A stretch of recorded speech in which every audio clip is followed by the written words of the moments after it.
Western intelligence is sounding the alarm. China is helping Iran rebuild its firepower. New reports reveal massive chemical shipments fueling Tehran's missile program and fresh construction at secret nuclear sites. It's a clear sign that Iran's not just recovering from the war, it's likely preparing for the next one. I'll have those details.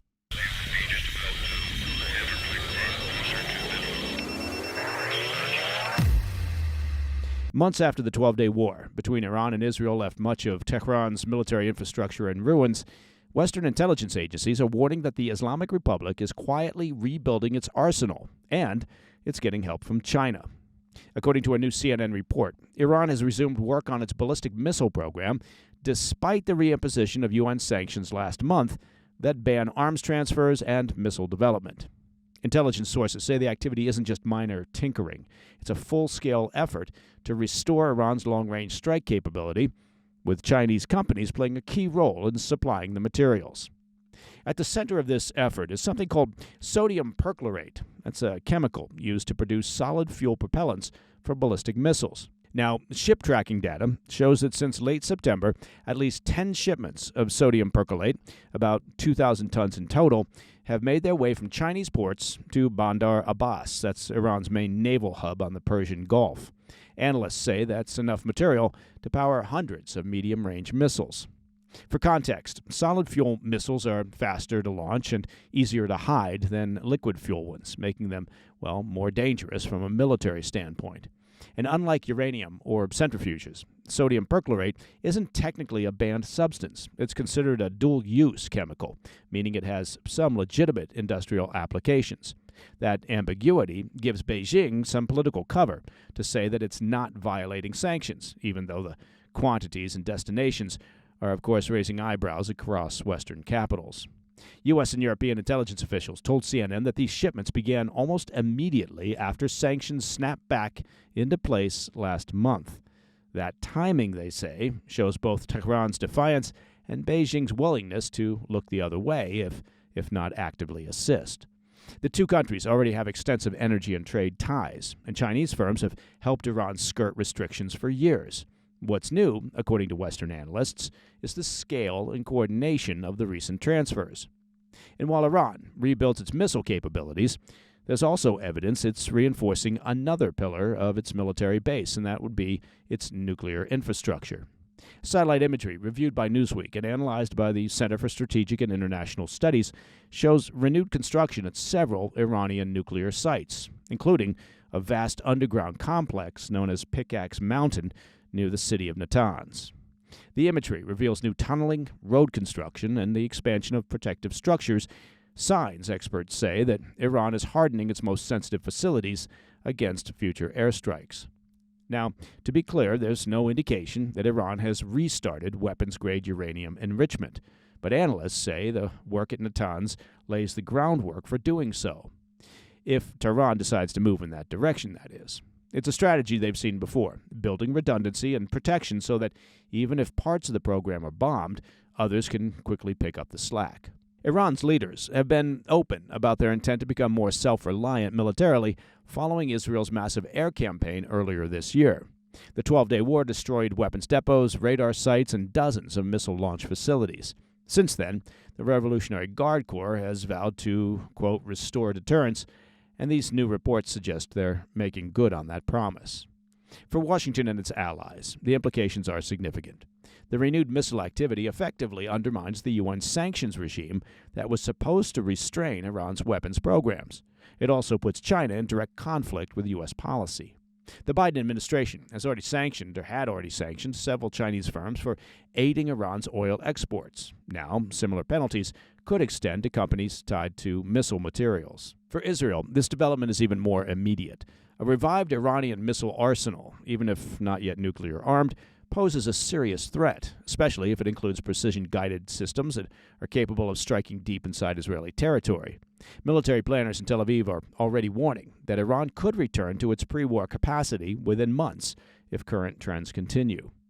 Taken together, the picture that's emerging is one of a country rearming underground and resupplying by sea, all while the world's attention drifts elsewhere.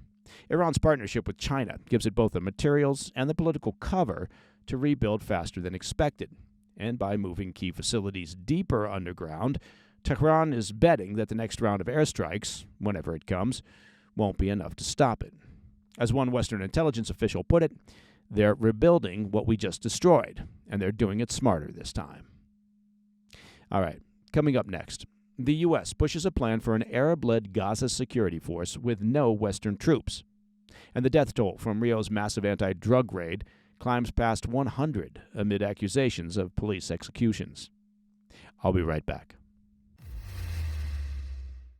Hey, Mike Baker here. Well, you've probably noticed fall is here.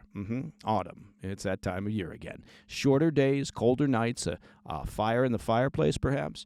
And it's that season where families come together around the table for hearty comfort food and good conversation. And that's what Tri-Tail's Premium Beef is all about. This is a terrific company. You got to check them out. They're a fifth-generation ranching family out of Texas, still working their land, raising cattle the right way, and producing some of the best steaks and beef you're ever going to taste. And they ship it all right to your door. And right now, for the first 30 orders over $499, they're adding a free roast to your shipment. A centerpiece meal that can simmer all day and remind you why gathering around the table matters. It's not just about beef. We're talking building the kind of traditions your family will remember. Head on over to trybeef.com/PDB and claim yours while it lasts. Available for the first 30 orders only. Again, that's trybeef.com/PDB. Welcome back to the PDB.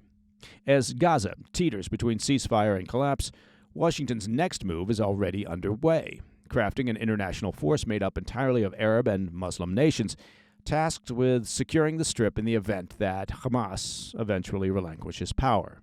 The plan, first outlined in President Trump's 20-point peace plan, is now moving from concept to blueprint. According to 3 officials directly involved in the process, U.S. Central Command is leading the effort with a detailed proposal expected to be unveiled within weeks.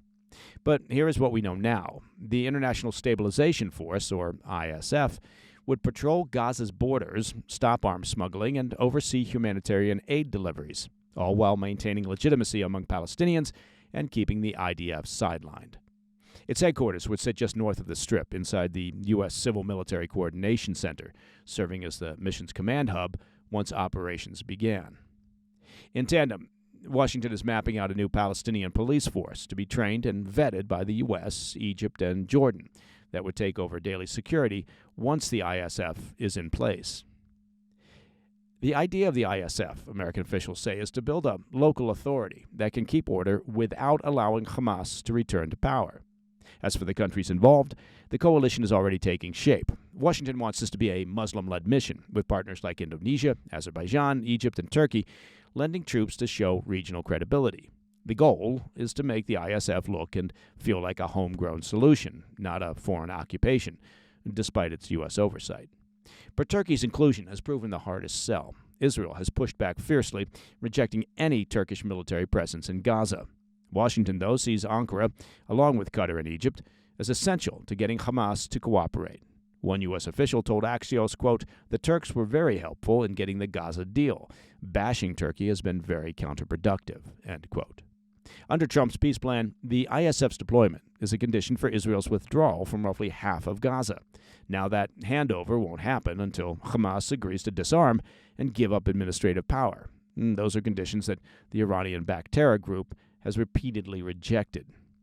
As we've been tracking this week, the fracture of the ceasefire Tuesday, triggered by Hamas's deceptive handover of hostage remains and an attack on IDF troops, followed by a wave of Israeli strikes, only deepened the urgency to implement the Trump administration's plan. The White House knows the longer the plan sits idle, the more fragile the calm becomes. But American officials insist there is no rushing this. A senior U.S. official told Axios, quote, "It's better to move slow and get it right. We're not going to have a second chance." The ISF has dominated high-level talks in recent weeks. Vice President Vance, Secretary of State Marco Rubio, and envoys Jared Kushner and Steve Witkoff all pressed the issue during their visits to Israel, meeting with officials to lock down the force's structure. One senior Israeli official said that while Washington focused on troop numbers, Israel stressed, quote, "legitimacy and resolve" as the defining criteria, arguing that the size of the force matters far less than their willingness to fight if needed. Still, the biggest unknown remains Hamas itself. Egypt, Qatar, and Turkey have told Washington Hamas might agree to the ISF if its fighters are guaranteed amnesty to third countries, a deal that could transform the mission from peacekeeping to peace enforcement. To anchor the mission in law, the U.S. is drafting a UN Security Council resolution to establish the ISF. In its early formations, Washington would maintain oversight and veto power over the chain of command, ensuring that the mission stays aligned with U.S.-Israeli security priorities.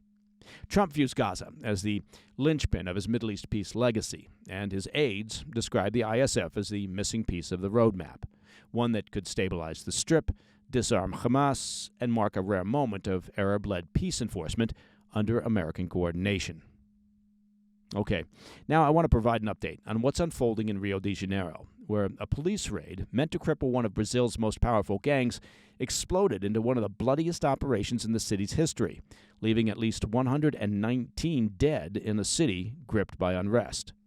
As we discussed on yesterday's PDB, the raid started before dawn on Tuesday, when thousands of officers and soldiers moved into Rio's hillside favelas, neighborhoods that the Red Command has ruled for decades. Rio's governor, Claudio Castro, called it a targeted mission to take down the gang's sprawling leadership.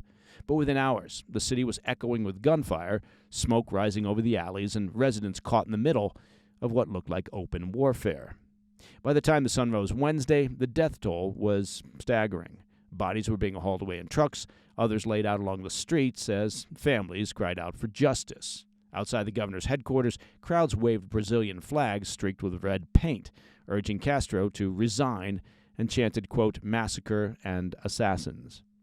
As I mentioned previously, the Red Command is more than just a drug gang. It's a militia and a political power structure inside the city's poorest communities, controlling entire neighborhoods, waging gun battles with police, and feeding Brazil's drug markets at home and abroad. Police and soldiers say the raid was about breaking that control once and for all, but families of the dead say it turned into an execution campaign. The witness accounts are brutal. One mother said her 19-year-old son's throat was slit, his head hung from a tree, quote, like a trophy.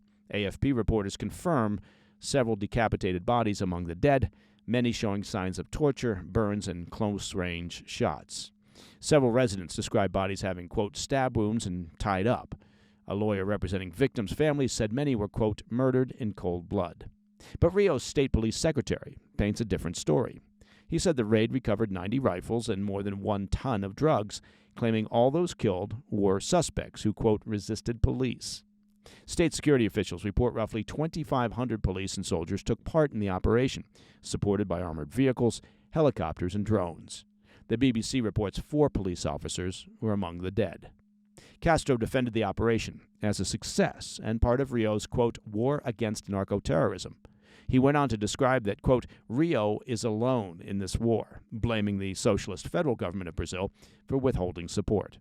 For him, it was a show of force, a way to reclaim neighborhoods long surrendered to cartel and gang rule, where police rarely enter without taking gunfire. For background, Rio has seen deadly police raids on drug cartels for decades, most notably in 2005 when 29 were killed, and as recently as 2021 when 28 narco-traffickers were killed. But nothing on the scale witnessed this week. The death toll prompted investigations at the highest levels. A Brazilian Supreme Court justice ordered Governor Castro and Rio's police commanders to testify next week. Prosecutors demand proof that the raid followed lawful procedures. The United Nations Human Rights Office condemned the bloodshed. A spokeswoman said, quote, we fully understand the challenges of dealing with violent and well-organized groups such as Red Command, but Brazil, quote, must break this cycle of extreme brutality. All right. Up next in today's Back of the Brief, Washington's gridlock is starting to hit home. As the shutdown stretches into yet another week, critical food programs like SNAP are just days from running out of funds. I'll have those details when we come back. Hey, Mike Baker here. Let me take just a moment to talk about personal finances. That's a critically important subject. So let me start with a question. Do you owe $10,000 or more in credit card debt or personal loans? Look, with credit card debt at all-time highs, Debt Relief Advocates is notifying consumers of debt relief that's now being made available and is designed to aid consumers who are dealing with out-of-control credit card debt. Those who qualify and enroll for this relief program may only have to pay back a fraction of what they owe. Look, it's not bankruptcy or a debt consolidation loan. It's a relief program that credit card companies, frankly, would rather you not know about. And it could end your debt troubles and save you lots of money. Consumers owing at least $10,000 in credit card debt or personal loans can now take advantage of this debt relief as the cost of living continues to rise. To learn what debt reduction you may qualify for, simply go online and visit DRA.com. That's DRA.com. Again, DRA.com. In today's Back of the Brief, the government shutdown is now set to stretch into week 5, and the pain is definitely hitting home, with little hope for a near-term resolution. Washington has remained locked in a stalemate since funding first expired on the 1st of October. As we've been tracking here on the PDB, lawmakers are sharply divided over competing spending priorities, particularly on issues of health care and immigration. President Trump says he won't sign a bill that fails to, quote, restore fiscal discipline, while congressional Democrats accuse the White House of holding the economy hostage. As the bickering continues, the fallout is spreading. Nearly 800,000 federal workers are furloughed or working without pay, including critical roles like air traffic controllers. Meanwhile, the Bureau of Labor Statistics has stopped publishing data, leaving economists flying blind on key indicators like inflation and employment. The shutdown is also starting to impact vital national security functions. Key agencies like the FBI say investigations are being slowed or stalled without funds to pay informants or sustain undercover work. While there was some optimism on Thursday that the Senate could reach a breakthrough compromise, those hopes were ultimately dashed. The Senate adjourned on Thursday afternoon and will not reconvene until Monday after failing to hold a vote on a House-passed continuing resolution. That means the shutdown will extend at least into its 34th day, matching the longest funding lapse in U.S. history. That's according to a report from CBS News.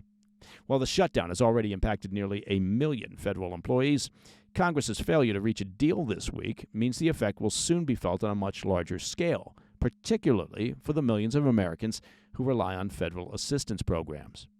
The major focus heading into the weekend is the fate of the Supplemental Nutrition Assistance Program, or known by its acronym SNAP. The program, better known as food stamps, is set to be frozen starting on Saturday, meaning more than 40 million, that's 40 million low-income Americans could see their grocery budgets dry up. Food banks, which are already stretched thin, are reportedly preparing for a surge in demand. But recipients of food stamps may be granted a limited reprieve. 25 states and Washington, D.C. have sued to force the U.S. Department of Agriculture to tap a $6 billion emergency fund to extend the benefits, arguing that the freeze is illegal. On Thursday, a federal judge in Massachusetts indicated that she agreed and will likely order the Trump administration to use the contingency funds to keep SNAP benefits flowing. The judge said, quote, Congress has put money in an emergency fund, and it is hard for me to understand how this is not an emergency, end quote.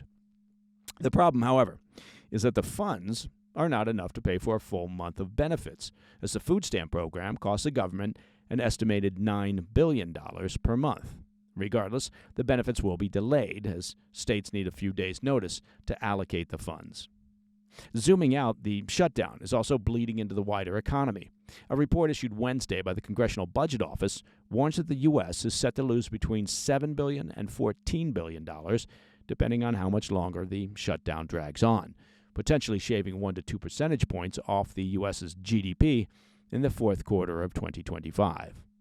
Still, despite the mounting domestic chaos, senators from both parties say bipartisan talks over reopening the government are progressing and are expressing a cautious optimism that a breakthrough could be on the horizon. On Thursday, Senate Majority Leader John Thune suggested the stalemate could end following next week's elections. But, well, we've heard this optimism before. The bottom line is that for now, there's no deal in sight. Now maybe, and I'm just spitballing here, but maybe if the politicians themselves were not paid during a government shutdown and you took away their benefits, well, perhaps they'd find their way to a solution. Just a thought. And that, my friends, is the President's Daily Brief for Friday, the 31st of October. Now, if you have any questions or comments, please reach out to me at pdb@thefirsttv.com. And, of course, if you're like millions of Americans, I suspect you'll spend your Halloween night watching the latest episode of our extended weekend show, the PDB Situation Report. You can catch it at 10 p.m. on the First TV, and of course, it's available on our YouTube channel at President's Daily Brief and podcast platforms throughout podcast land. We've got military veteran and former Border Patrol agent Ammon Blair joining us to talk about the counter-narcotics operations currently underway in the Caribbean and Pacific, as well as the outstanding defense analyst Reuben Johnson. He's sharing his insight on the latest from the front lines in Ukraine, as well as the deteriorating state of Russia's economy and dwindling war chest. I'm Mike Baker, and I'll be back later today with the PDB Afternoon Bulletin. Until then, stay informed, stay safe, stay cool, and you stay classy, San Diego. Hey, thanks for tuning in. If you enjoyed this video, don't forget to hit that like button and leave a comment, a really positive, nice, and kind comment. That would be appreciated. And if you're not already subscribed to our channel, make sure to subscribe and turn on notifications so you don't miss any of our daily updates.